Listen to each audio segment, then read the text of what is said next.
Se o Antônio está aqui já, eu já chamo ele para a gente começar a live aqui.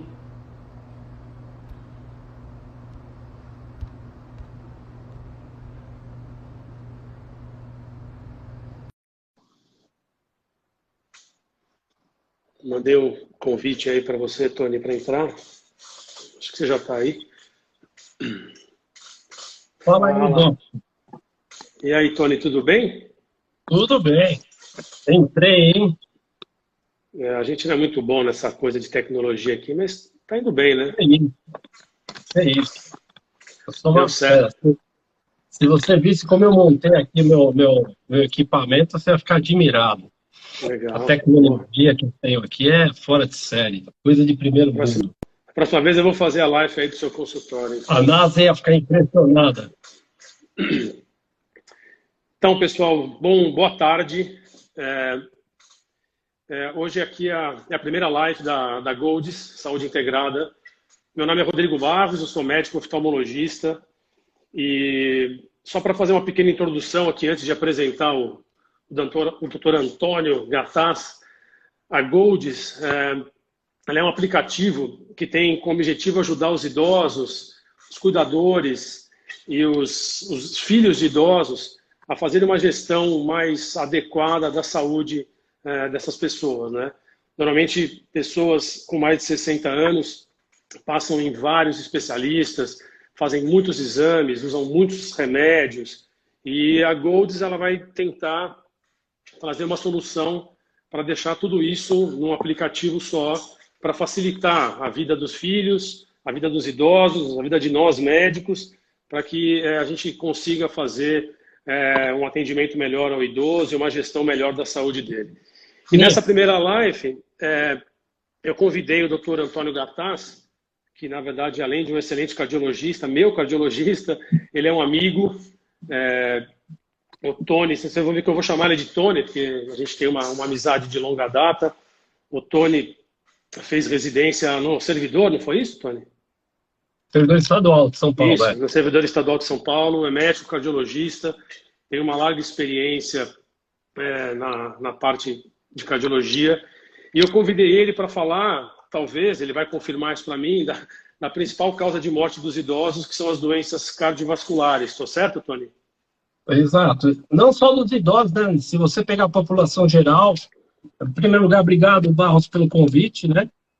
Eu gosto muito de conversar, acho que é uma das coisas que eu gosto de fazer, até, talvez eu acho que gosto mais de conversar com o pessoal, também com o público leigo também, até mais do que das aulas médicas, né? Então, obrigado pelo convite.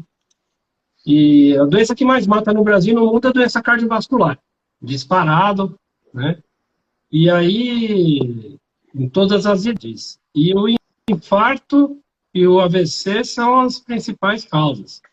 Eu tenho um dado aqui que me chamou muita atenção, Tony. Infelizmente, a gente está vivendo aí essa questão da pandemia e, infelizmente, a gente se acostumou com essa contagem de mortes, né? E eu acabei pegando um dado aqui dos casos notificados de morte por doenças cardiovasculares de 2017 e eu fiquei impressionado com o número aqui no Brasil, 383.960 mortes por doenças cardiovasculares, sendo que 180 mil era de infarto. Então, realmente, o infarto é a primeira causa aí, né, de morte de doença cardiovascular, é isso? Quando você pega quase 1 milhão de óbitos, você tem mais ou menos quase 30% de doença cardiovascular. E realmente o infarto ele é muito prevalente. Mas no Brasil tem um dado interessante: o AVC também é muito importante, porque o AVC está linkado com, principalmente o hemorrágico, está linkado com a hipertensão, que ela é subdiagnosticada. Por quê? Porque ela tem o problema da falta do diagnóstico, porque ela não dá sintoma. Certo. Você já tocou num assunto que eu ia entrar, que são exatamente os fatores de risco para essas doenças. Ainda a hipertensão arterial sistêmica é o principal fator de risco para essas doenças cardiovasculares, Tony? Então, Quando você fala da doença cardiovascular, você tem que separar em duas coisas, né? Então, você tem a doença isquêmica, que aí você põe o infarto do miocárdio e o AVC isquêmico, que aí sim é um fator de risco. E quando você fala de AVC hemorrágico, basicamente pressão alta mal controlada, hipertensão arterial. Tá? Então, se você pegar quem teve um AVC hemorrágico, um derrame, pode olhar, metade tem problema com a pressão alta. Tá. E o hemorrágico é pior, né? O prognóstico é mais reservado. Se você pegar, assim, o histórico de um paciente, quando a gente, né, normalmente vai examinar um paciente, primeira consulta, como que é o histórico da tua família? O cara teve, meu pai teve um AVC. Você sabe se foi hemorrágico, se foi isquêmico? Aí o cara não sabe falar. Aí você pergunta, ele ficou em coma? Ele ficou com sequela? Ele vai falar, ficou. Ele morreu? Morreu. É hemorrágico. A grande maioria das vezes, o AVC hemorrágico é aquele que deixa uma sequela. Aquele que deixa uma sequela grande, né? Porque ele pega uma artéria importante do cérebro, né? Tá. Então, o AVC hemorrágico, normalmente, ele compromete e deixa sequela. Às vezes, você vai ver um isquêmico que vai deixar também um comprometimento maior, mas é mais comum você ver isso no hemorrágico. E aí, a consequência é hipertensão arterial. Se você pegar, primeira coisa, prevalência, 40% da população tem pressão alta, Barros. Certo. Muita gente tem pressão alta. E 90% é porque tem pai ou mãe hipertensos. E 50% das pessoas que têm pressão alta não sabem que tem pressão alta. Então você tocou num ponto interessante que é a questão dela ser silenciosa, né? Eu também lido aqui no consultório, eu sou oftalmologista, né? Então trato muito paciente de glaucoma e a pressão intraocular, quando ela está alta, ela não dá sintoma nenhum no olho. No organismo é a mesma coisa, né? A pessoa que tem a pressão alta do corpo, na grande maioria das vezes, não tem nenhum sintoma. E aí tem até um outro ponto, né? Que um fator de risco importante também para as doenças cardiovasculares, que é o sedentarismo. Mas é pior ser sedentário ou pior fazer esporte de qualquer jeito? Às vezes você faz o esporte e a pressão sobe mais, ele pode ter um problema, certo? Olha, eu acho que eu acredito que o sedentarismo é pior do que você estar mal controlado. Eu não sei, não vou saber responder no achômetro, mas assim, a minha impressão que é melhor você fazer atividade física, talvez mal controlado, do que ser sedentário. Assim, nas suas medidas, proporções, tudo. Mas eu vou te falar um negócio, aproveitando para falar, né? Eu pego um indivíduo que aparece para mim hipertenso ou diabético, eu acabo pedindo muito exame para você, para os nossos amigos oftalmologistas, porque você vai me ajudar a dar o tempo que esse camarada está mal controlado da pressão ou do diabetes. Certo. Quando eu peço o exame de fundo de olho, a pessoa acha que eu estou, por exemplo, na casa da pressão alta. Eu peço para fazer uma fundoscopia dos dois olhos, para ver como é que está a retina, como é que estão os vasos das artérias da retina. E a pessoa acha que eu quero medir a pressão do olho. Fala, não, eu não quero medir a pressão do olho, não quero ver se você tem glaucoma, eu quero saber como é que estão as artérias, quero saber quanto tempo você está mal controlado a pressão. Eu quero ver se tem umas alterações que são características de quem tem pressão alta há mais tempo, né? E às vezes eu me surpreendo. Peguei outro dia uma menina de 37, 38 anos e ela tinha um fundo de olho já bem trabalhado, bem doente. Certo. Né?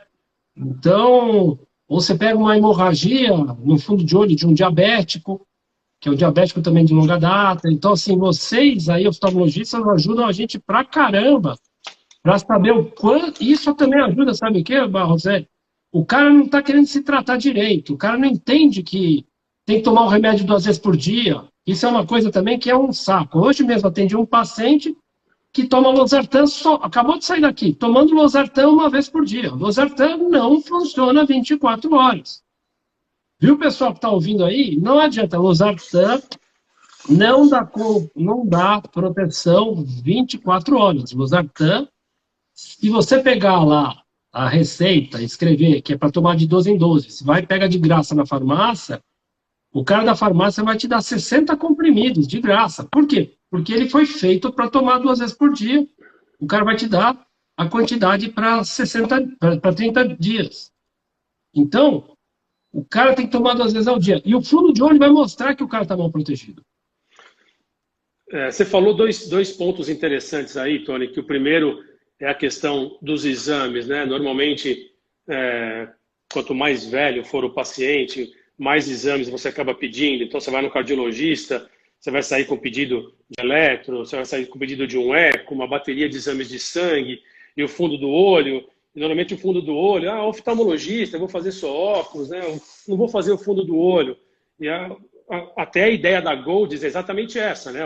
O paciente sai do consultório do cardiologista com a bateria de exames e o filho ali, o cuidador que estiver acompanhando ele ou ele mesmo, pode colocar dentro desse aplicativo, tem que fazer essa bateria de exames. E vai ser lembrado, vai ter um alerta, você não fez o fundo do olho ainda. Então isso é uma coisa interessante. Outra coisa que você colocou, a questão do medicamento. Poxa, às vezes o cara não usa só o losartan. Ele usa também o remédio que o endócrino passou, o colírio que o oftalmo passou. Então ele vai lá no aplicativo, vai colocar o losartan de 12 em 12, vai receber um alerta que ele tem que tomar 2 vezes. Se ele tomar uma vez, o remédio não vai funcionar durante 24 horas, como você colocou. Então isso é interessante. Então a ideia eu acho que desses aplicativos, né, dessa tecnologia dentro da gestão da saúde de cada um vai ser bastante importante. Não, legal, são 2 pontos legais. Eu queria falar um pouquinho do infarto, Tony, principalmente a questão dos sintomas. Porque, assim, de repente, vamos lá, tem um senhor, está na casa dele, lá com o cuidador ou com o filho, ele tem uma dor no peito. Puxa, é infarto? Sai correndo que ele está infartando? Dá para a gente perceber melhor o que é um infarto ou não? Infarto. Barros, deu uma falhadinha aí, se você puder repetir de novo a pergunta. Você estava falando assim, para o paciente está em casa e eu tem estou uma falando dor... sobre isso. Infarto, um pouco sobre os sintomas do infarto, né? A questão da dor. É uma dor muito característica, não é? É fácil de um cuidador perceber isso ou não? Então, só uma coisa para lembrar. O diabético é um camarada que tem infarto, às vezes com um sintoma muito bobo. O cara está tendo uma náusea, um enjoo, um desconforto na boca, no estômago e está infartando. Então, o diabético é um cara que a gente tem que pecar pelo excesso. O diabético está tendo um sintoma meio estranho, melhor ir levar no médico, entrar em contato com o médico e falar, olha, o paciente está aqui assim, reclamando de uma náusea, um desconforto na boca do estômago, será que eu tenho que me preocupar? Então, acho que o diabético a gente tem que acender. Normalmente, o que é o infarto, né? É o entupimento de uma artéria coronária. Esse entupimento, em geral, é desencadeado pós-esforço ou durante esforço físico, ou um estresse muito grande. Então, o cara vai lá, fez um esforço físico, aí de repente começa uma dor, um aperto no peito, em cima do osso externo, né? Essa dor opressiva, às vezes dá até uma dor na mandíbula. Pô, isso daqui lembra muito, dor na mandíbula, meu, com uma dor no peito, tudo junto, suadeira. Pô, isso aí não é um sinal legal, não. Isso aí tem que lembrar. Tem que entrar em contato imediato com o seu médico. Falar, pô, o cara tá aqui do nada, começou a ter uma dor, como se tivesse um aperto no peito, com uma dor no ombro esquerdo, uma dor no braço esquerdo. Então tem que lembrar. Isso é um sinal realmente para lembrar de uma coronária entupida. Tá. Porque assim, além do diabético, né, que você colocou, uma coisa que eu estava vendo aqui que até me impressionou, antigamente você tinha essa questão do infarto muito ligado ao sexo masculino, mas teve um aumento bem considerável nas últimas décadas do infarto em mulher também, e normalmente os sintomas não são tão importantes na mulher também, né? Não é tão comum ter esses sintomas tão fortes quanto o homem, é isso aí? Então, eu escrevi um capítulo no livro da Valéria Meirelles, uma psicóloga, que é a Saúde da Mulher do século XXI. E o que aconteceu é o seguinte, se você pegar antes da virada do século, a mulher infartava muito menos que o homem. Aí, de repente, a mulher fuma mais ou igual ao homem, a mulher trabalha mais ou igual ao homem, a mulher se estressa igual ao homem, a mulher ainda chega em casa e tem que cuidar da casa, e a mulher criou uma barriga que ela não tinha, então a mulher entrou no hábito dos homens. Então ela aumentou o fator de risco que ela não tinha antes. Então a gente tinha assim, o homem infarta muito mais aos 50 anos e a mulher vai infartar aos 65. Isso caiu. Ela está infartando quase que na mesma idade que o homem, por conta dessas mudanças de hábitos. O que acontece, Barros, que até é um negócio interessante, a mulher é subestimada em seus sintomas. Mulher de médico, então, tá ferrada, né? A mulher tá morrendo, a Ana tá lá em casa assim, isso é frescura, isso aí vai passar. Mas é mais ou menos assim, cara. A mulher, ela quando chega no hospital, talvez não é que ela tem um sintoma menor, ela tolera mais, quando ela chega no hospital, o infarto já está meio avançado. Entendi. E aí, porque teoricamente o tempo que você vai para fazer do o primeiro dela é atendimento, mais tardio. ela chega mais tarde no hospital e aí o Chega mais prognóstico tarde. piora. É isso? O prognóstico é pior. Exatamente. O infarto na mulher tem essa história, já é. Ela chega lá, mas você veio depois de 6 horas que você começou a infartar? Não, eu pensei que ia passar. Eu fui falar para não sei quem, falou, isso é gás, isso não sei o quê. E quando foi ver, era infarto mesmo. Então, o histórico do infarto na mulher é mais complicado. E, atualmente, ele é mais precoce do que era antigamente. Porque tem a questão, né, do estrógeno que protege, né, um pouco das doenças cardiovasculares, que com a menopausa o estrógeno diminui e aí começa a aumentar um pouco a questão das doenças cardiovasculares. Mas em função dos hábitos das mulheres também... Isso ainda é um fato. O hábito da mulher mudou para caramba. Estatisticamente, quando eu fiz esse capítulo do livro da Valéria, A Saúde da Mulher no Século XXI, eu fiquei assustado quando eu fiz o levantamento estatístico. Eu falei, caramba, mas tá pau a pau agora. Sabe? Foi um negócio assustador. Não, interessante, porque então é bom a gente chamar atenção também, né, para as mulheres com relação às doenças cardiovasculares, em função da questão do hábito hoje das mulheres, ainda ter tido essa mudança, né, como você colocou, elas estão muito mais aí no mercado do trabalho e ainda continua culturalmente aquela questão de que tem que cuidar de casa também. Muitas mulheres fazem jornada tripla de trabalho, né, mas realmente elas estão sofrendo muito com essas doenças cardiovasculares, também estão fumando igual homem, comendo igual homem, então agora eu vou tem que prestar atenção com as mulheres, né? Uma outra coisa que está rolando, mas assim, não é tão intenso, mas tá. A moda dos anabolizantes, da testosterona, da oxandrolona. Então, a mulher hoje em dia está muito mais... eu acho que eu tenho no consultório mais mulher ligada em testosterona do que os caras. Antigamente, eu acho que eu tinha 10 homens para uma mulher querendo usar testosterona. Agora, acho que inverteu, meu. Agora, o que eu estou vendo de mulher ali, com chip de testosterona, com gel pump de testosterona, mulher usando oxandrolona.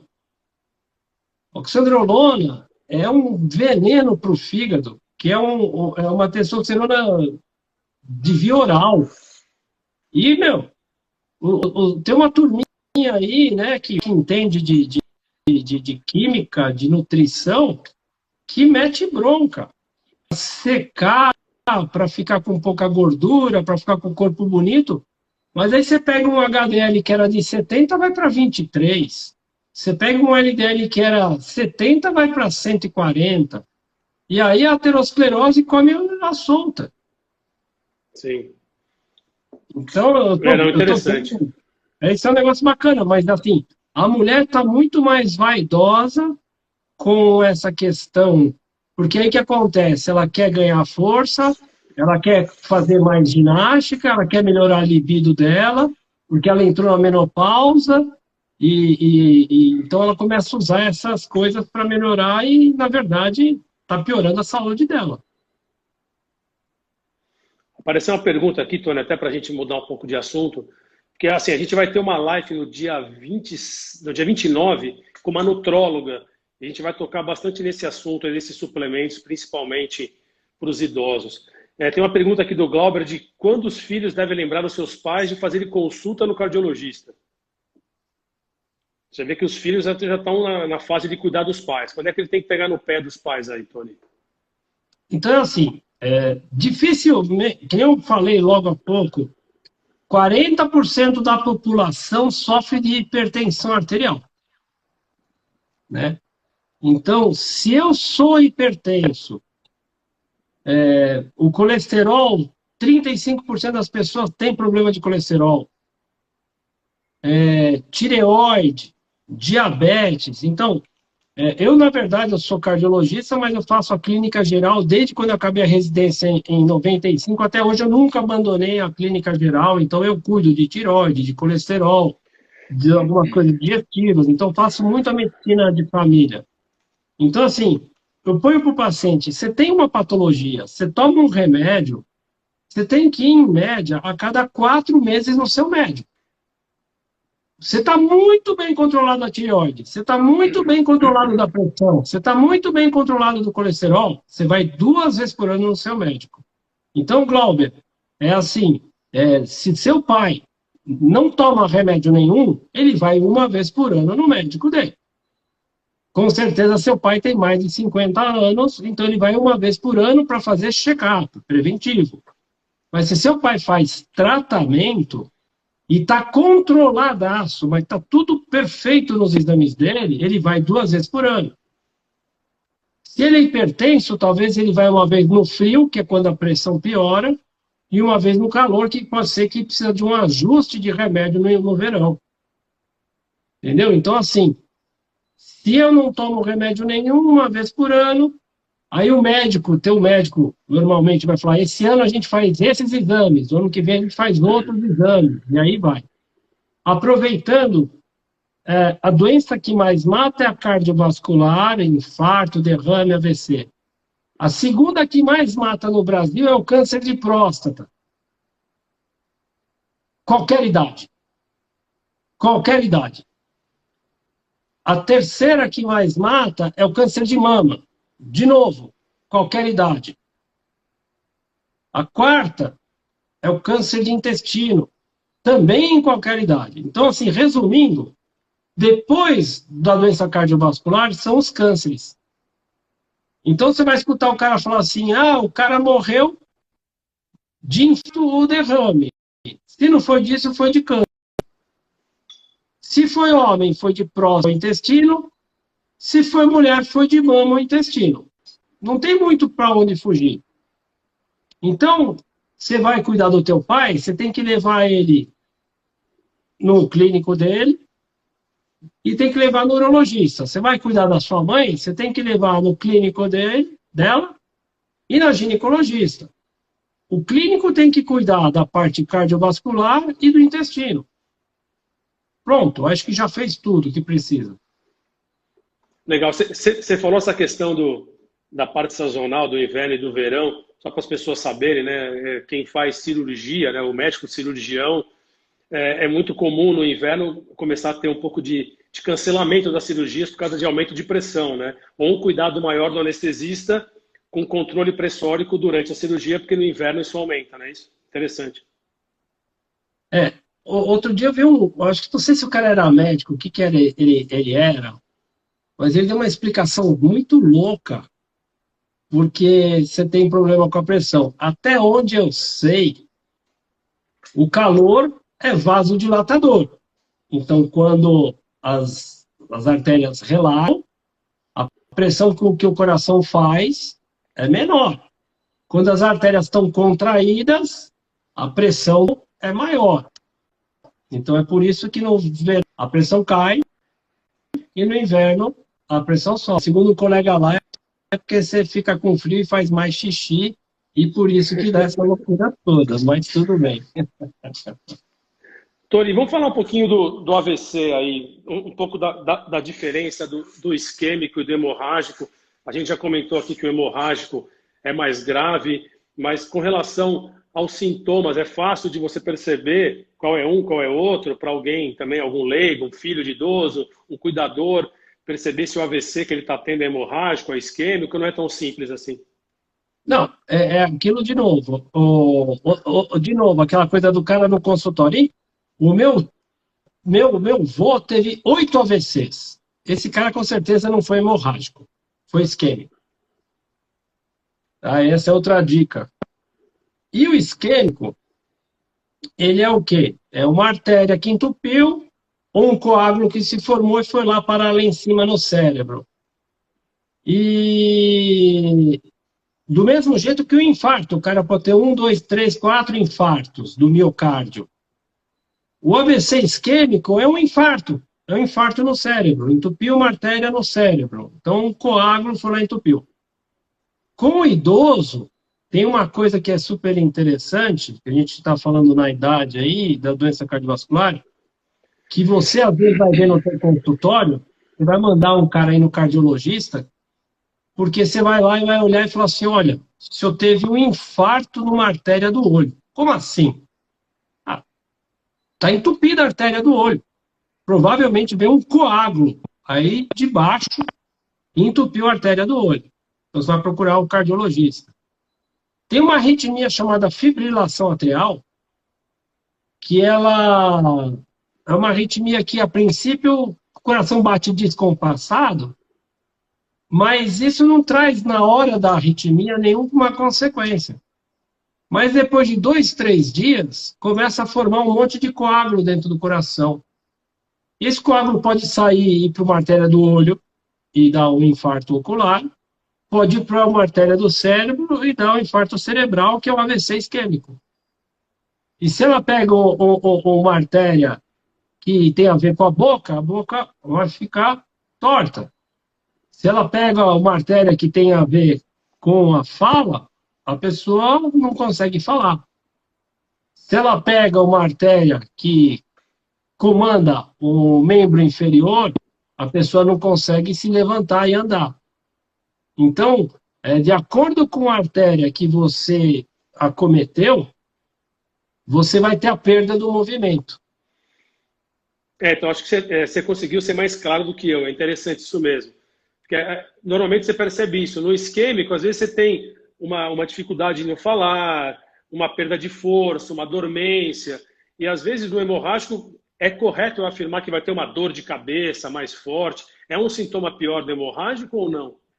É porque o hemorrágico é uma coisa abrupta, né? Então a artéria rompeu, puf, rasgou a artéria e derramou sangue. E aquela compressão do sangue naquele território gerou uma coisa aguda. Né? Tá. E o isquêmico também gera uma coisa aguda, porque só que normalmente o tamanho da artéria que você acome é menor. A área comprometida é menor, mas que nem eu falei, em geral, porque eu tive uma paciente minha que fez um baita de um coágulo e pegou um cerebral que era responsável pela respiração e a mulher ficou entubada lá, respirando por máquina. Foi um AVC isquêmico, basicamente, porque ela tinha um coágulo dentro do coração, né? Aí, o Peluga, ele pergunta se é definitivo ou temporário. Foi uma boa pergunta. Existe uma isquemia cerebral que a gente, por definição, quando ela reverte sozinha, em 24 horas, a gente chama de ataque isquêmico transitório. Como se fosse um ameaço de um AVC. Então, a gente chama de ataque isquêmico transitório.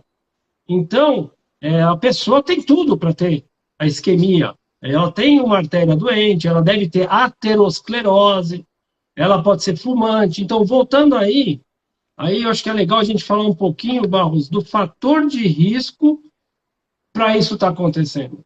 Então, eu ia falar nisso agora. Quando você tem entupimento de artéria, eu aproveitar aí, já que eu estou aqui, tem o meu kit. A gente nasce com as artérias tudo limpinho.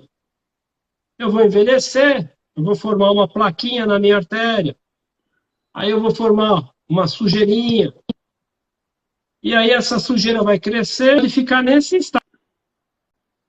Pô, se eu tiver 80 anos de idade e tiver assim, tudo bem. O que não pode acontecer é um cara novo estar assim. Então, eu estou com 45 anos de idade e botei um stent na coronária porque eu estava assim, 80% entupido. E se eu estou assim, é porque eu tenho colesterol muito alto, ou eu tenho tabagismo, ou eu tenho obesidade, ou eu tenho pressão alta mal controlada, ou eu tenho diabetes. Então não tem aquela, o cara não tinha nada e entupiu. Não, não existe. Não existe. Tá? E pela ordem de ocorrência é isso. É colesterol, é cigarro, é obesidade, é pressão e é diabetes. Perfeito. Porque na verdade eu ia exatamente tocar no ponto dos fatores de risco, porque eu queria abordar um pouquinho da doença em particular, porque os fatores de risco eles estão ligados às doenças cardiovasculares, não só o infarto ou só o AVC. Você colocou aí os 4 bem importantes, né? O colesterol elevado, diabetes, hipertensão, tabagismo. Além da história familiar, obviamente, tem sedentarismo, estresse, obesidade. E a gente tem que ter um controle total desses fatores de risco para a pessoa diminuir a chance de ter uma doença cardiovascular, certo? Sabe qual que é o mais difícil deles? Eu acho que é o colesterol. Porque, assim, o diabetes é meio que... o diabetes de antigamente, né? Não tinha muito tratamento, os remédios eram muito difíceis. Então, o diabetes de antigamente tinha muita amputação. Então, se você pegar, quando eu estava na residência, no internato, em 91, eu me lembro da enfermaria de vascular lá do servidor municipal, você tinha metade do povo, era tudo amputado, tudo diabético, né? Porque não tinha tratamento bom. Então, as pessoas têm um trauma do diabetes ferrado. Então, você falar para o cara, você está diabético, o cara fala, não, doutor. Então, a pressão alta, o cara associa com derrame, com AVC hemorrágico. O cara também tem um medo. A obesidade, o cara fala, um homem sem barriga é um homem sem história. A obesidade não dá tanto medo pro cara. O cigarro, o cara fala, vai pegar no outro, em mim não vai dar nada o cigarro. E o colesterol, o cara fala, não estou sentindo nada, ainda vou gastar um dinheirão com um remédio de colesterol. Então, acho que o colesterol, que é o pior causador de infarto e AVC isquêmico, é o mais difícil de tratar. Hoje, o camarada que estava tomando losartan uma vez por dia, parou de tomar o remédio de colesterol faz uns 2, 3 anos. Aí eu fiz o exame de carótida dele, estava tudo cheio de placa, meu. E o cara parou de tomar o remédio porque parou. Assim, não está sentindo nada. É difícil abordar o fator de risco. É difícil o cara tomar um remédio quando não sente nada. É difícil tomar um remédio que custa 80 pau ao mês de tratamento. Não, é interessante que assim, no aplicativo da Golds, tem uma área de fator de risco realmente que eu coloquei para eles lá, que realmente é muito importante isso, porque também isso daí, tudo bem, eu parei de fumar, então não tenho mais esse fator de risco. Não, o cigarro te fez mal durante uma boa parte da sua vida, alguma sequela ele vai deixar. O sedentarismo, a mesma coisa, você tem que começar de forma pausada, com acompanhamento médico, cardiológico, a fazer esporte. A perda de peso também tem que ser acompanhada por endócrino, por cardiologista. E esses fatores de risco eles têm sempre que ser lembrados, né, para os filhos dos idosos, para os cuidadores, que você tem que ficar em cima desse fator de risco. Tem que ser controlado anualmente, semestralmente, para que o idoso não tenha o problema lá na frente, né? Uma coisa que o colesterol de mestrado que eu fiz até lá no servidor estadual, sobre o colesterol é nato. Então, quando você pega lá, das pessoas que sofreram infarto, 50% tem problema de colesterol. É fácil de entender. Se um cara fuma 5 anos, ele tem um risco de infartar. Se o cara fuma 25 anos, ele tem muito mais risco, certo? Um cara que tem 45 anos de idade e tem um colesterol LDL de 200, onde tinha que ser menos que 100. O cara tem 200 de LDL, é porque ele tem isso desde o dia que nasceu. Então ele está exposto a esse fator de risco há 45 anos. Então já deu tempo de entupir tudo. Então, esse cara tinha que estar tratando desde os 12 anos de idade. Né? Então a gente tem que ter um tratamento precoce para o colesterol. Porque o cara não adianta você tratar o cara que tem colesterol altíssimo com 40 anos de idade que ele já tem placa. Mas é interessante que eu noto, às vezes, eu vou até falar por mim, eu tenho hipertensão e eu tratei ela cedo. Meu pai é hipertenso, eu tenho história familiar e eu tinha hipertensão.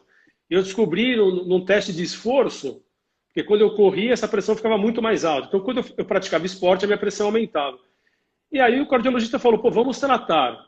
E na época eu falei, caramba, tratar? Eu sou jovem, meu. Não, mas eu tenho essa história, eu tenho essa predisposição. Então eu ainda acho que tem talvez um certo, eu não sei se a palavra certa é preconceito, de tratar desde cedo. Tomar remédio desde cedo. Pô, mas se você tem esse problema e tem um remédio que ajuda a melhorar esse problema, você tem que usar desde cedo, certo? Mas é que, por exemplo, a hipertensão, eu te falo que ela é genética e você vai acreditar. O colesterol você vai associar com comida. É difícil. Você explica para a pessoa que é genético e a pessoa fala, mas se eu fizer uma dietinha, resolve, né, doutor?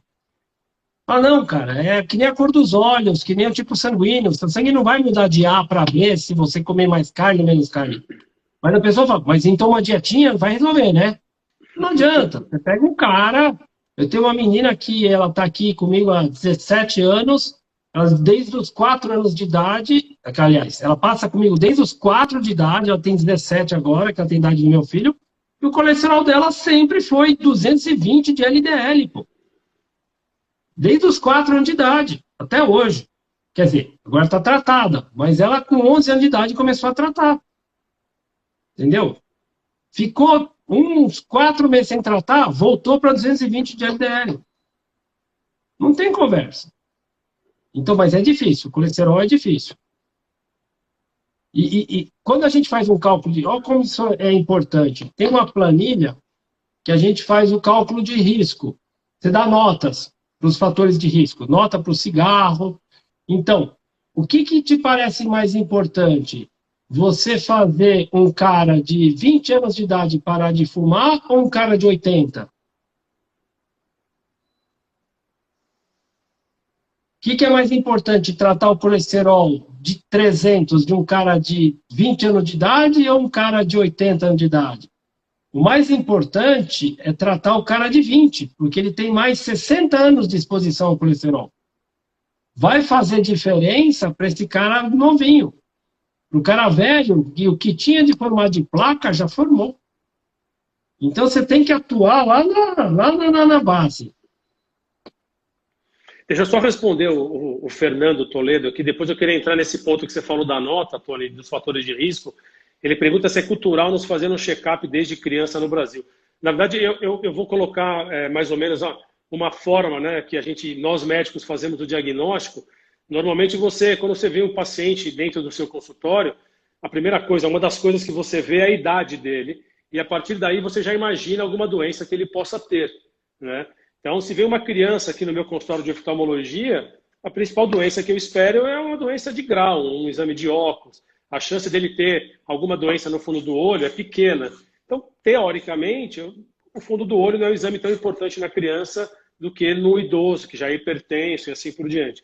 Quando vem um idoso, eu já amplio o leque de doenças, para catarata, glaucoma, alguma doença da retina, por exemplo. Eu não sei se o termo check-up de criança é adequado. Assim, eu não acho que a gente faz, culturalmente, tem que ter um check-up de criança. Na parte médica, cardiológica em especial, é assim. O Fernando é um grande saxofonista, baterista e músico. Ele é da banda Trio. É fera, é um cara, é um artista. Aprendeu a tocar saxofone comigo, isso é verdade, mas tudo bem, deixa pra lá. É o seguinte, a gente recomenda na cardiologia parente com morte súbita, então pai ou irmão ou mãe, então parente de primeiro grau com morte súbita, você recomenda rastreamento precoce familiar. Então, infarto precoce, o que é precoce? Pai antes dos 55, mãe antes dos 65, rastreamento familiar. Então, quando eu tenho essas doenças diferentes, miocardiopatia hipertrófica, rastreia familiar. Então, que nem o Erickson que caiu duro lá no campo de futebol, ele tinha alguma doença congênita. Então, tem que rastrear o filho dele, o irmão dele. Aí sim, você faz um rastreamento desde criança, porque tem um histórico de doenças graves, né? Paciente recuperado de morte súbita. Aí você faz rastreamento de criança. Então, na rotina que a gente tem aqui para cardiologia no Brasil, é somente quando eu tenho paciente recuperado de morte súbita ou doenças coronariana precoce. Não, legal. Você estava falando da questão das notas. O Greco entrou aí. Fala, Edu. Beijo para você. Fala. Você falou das notas do fator de risco. A gente está vivendo ainda, né, mais de um ano aí, um momento de pandemia. Você acha que vai aumentar a nota do estresse, Tony? Está pegando mais caso aí de pessoas mais estressadas e com problemas de doença cardiovascular?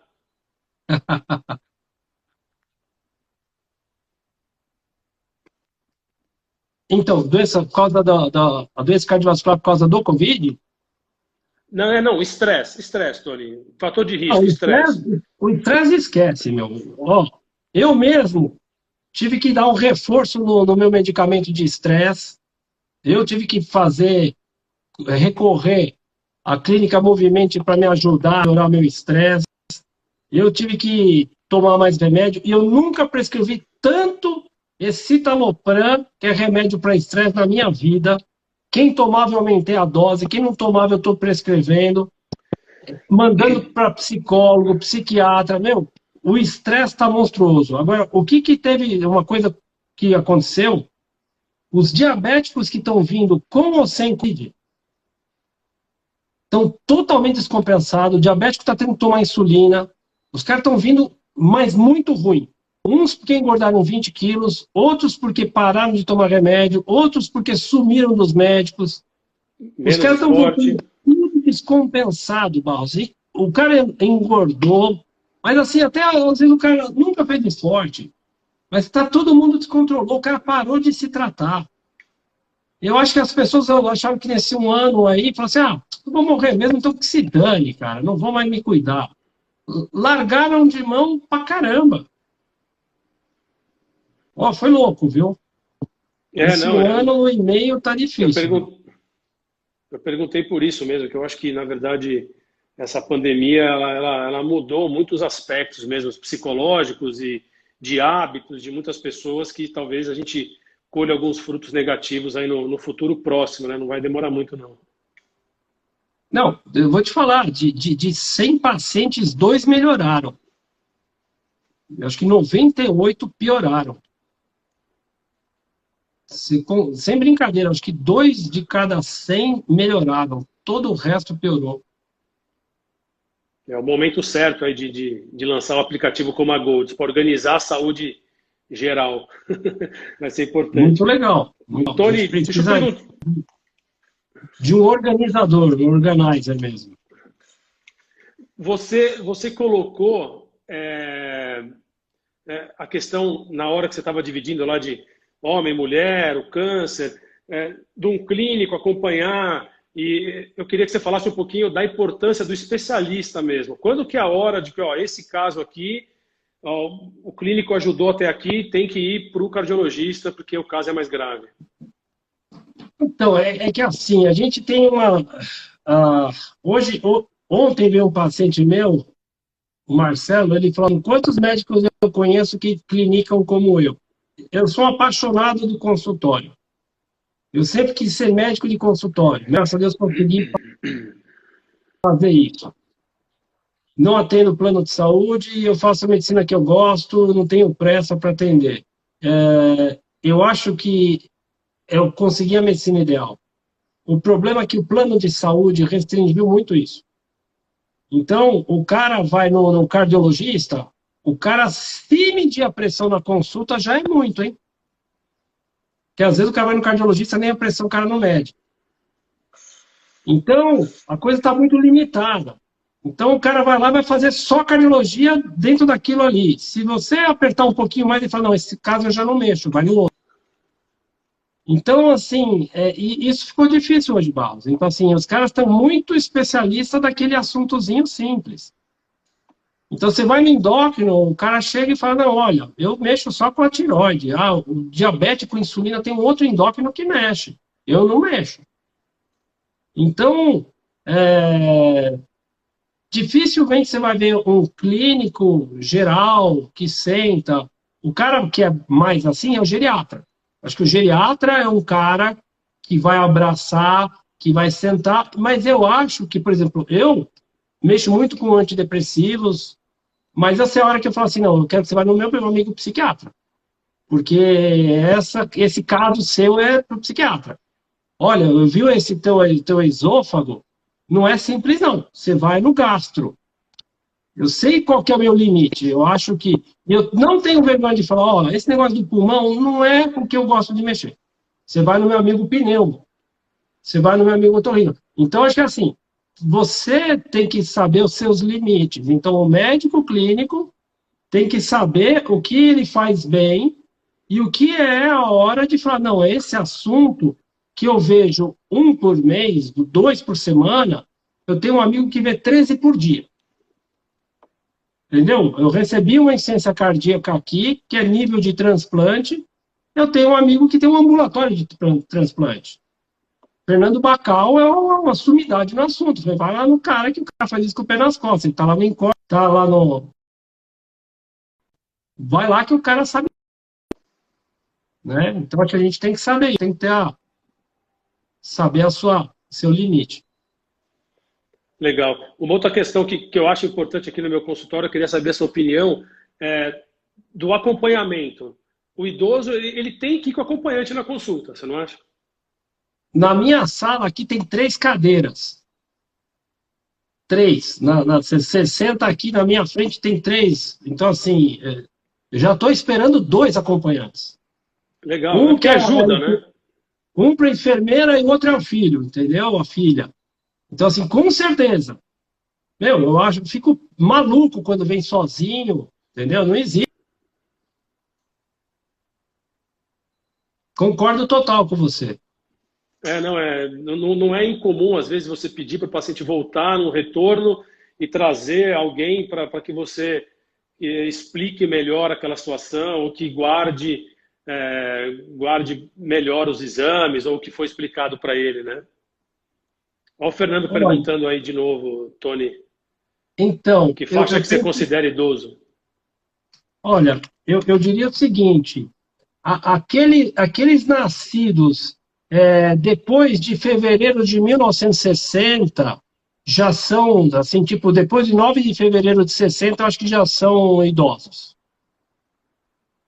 Fernando, quando foi que você nasceu mesmo? Não, mas é que é interessante porque a gente vê com muita frequência, né, Tony? Pessoas de 60, 65 anos que parece que tem 40, né, meu? E também, em contrapartida, tem pessoas de 40 anos que parece que tem 65, né? Graças a Deus eu tenho aqui uns pacientes que você não acredita. Paciente de 94 anos de idade que, assim, você fala, trocaram o documento do paciente. A gente fica feliz disso. O que o Glauber perguntou ali? Então, não. Quando às vezes um filho vai acompanhar e outra vez outro, muita informação se perde. Não, sem dúvida, às vezes isso às vezes é comum, né? Principalmente paciente cirúrgico, a filha passou no pré-operatório e no pós-operatório veio uma outra filha, né? E ela fala, não sei o que foi falado, é mais complicado. Por isso que é importante a questão da Golds, né? Se você tiver dentro de um aplicativo onde você consegue colocar a maior quantidade de informação possível daquele paciente, fica fácil para ele, fica fácil para o filho, seja ele qual for, e para o médico também. Então, eu aqui, então, assim, essa coisa, nossa, me dá um trabalho do caramba. O paciente, quando interna, eu faço um grupo com a família inteira e eu fico e falo geral. E vem um querer falar, fala, não. Eu dou notícia para a família toda, vocês se viram entre lá. Não vou ficar falando cada vez com um. Então, aqui, eu venho aqui, vocês conversam entre vocês. Eu não vou repetir 2 vezes, não. Eu falo uma vez. Infelizmente, não dá. Né? Mas isso faz parte. Qual você vê? Você vê, longevidade, eu vou te falar uma coisa. Sem brincadeira, a única coisa associada à longevidade chama-se restrição calórica. Restrição calórica, comer pouco. Me mostra uma foto de uma nona de 110 anos gorda, ou de 100 anos gorda. Me mostra a foto das pessoas de 100 anos de idade, você vai ver todas as velhinhas de 45 quilos. Restrição calórica é o nome da longevidade. Não sei se elas estão felizes, mas que elas estão mais idosas, elas são. Tomar vinho também é bom. Mas comer pouco é o segredo da longevidade. Legal. Tony, estamos batendo 6 horas aí, cara. Tem que finalizar para a gente poder salvar. Acho que essa conversa tem que finalizar antes de dar 1 hora aqui de conversa, hein? Não, mas eu acho que começou depois um pouquinho. Você deve estar com a sala de espera cheia aí. Mas, Tony, última pergunta.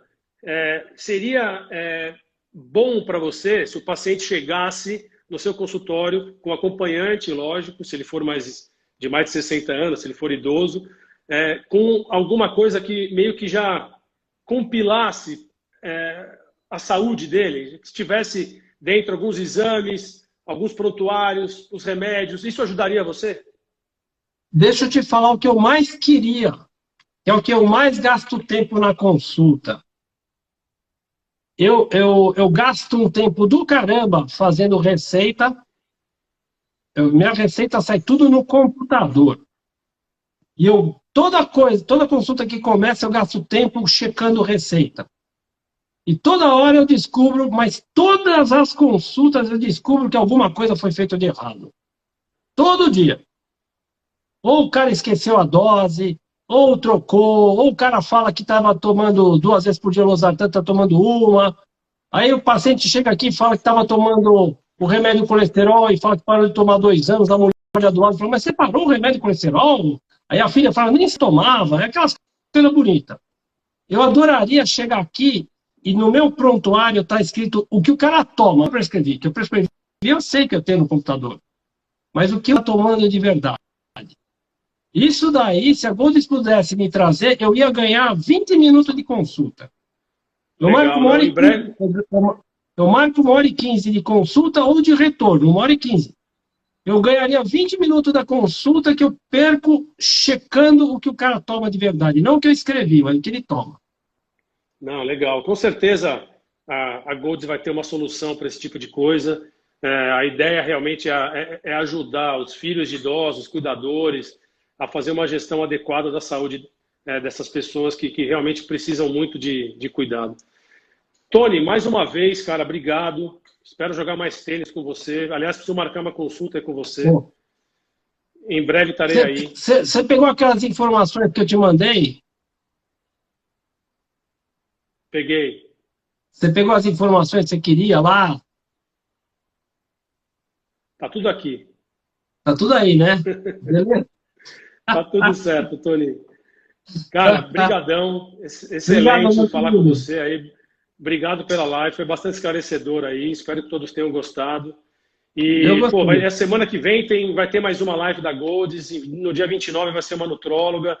Fiquem atentos aí no Instagram, no blog da Golds, Facebook. Vocês vão receber mais informações sobre as lives e mais informações sobre o cuidado e a saúde para todos aí. Tchau, tchau.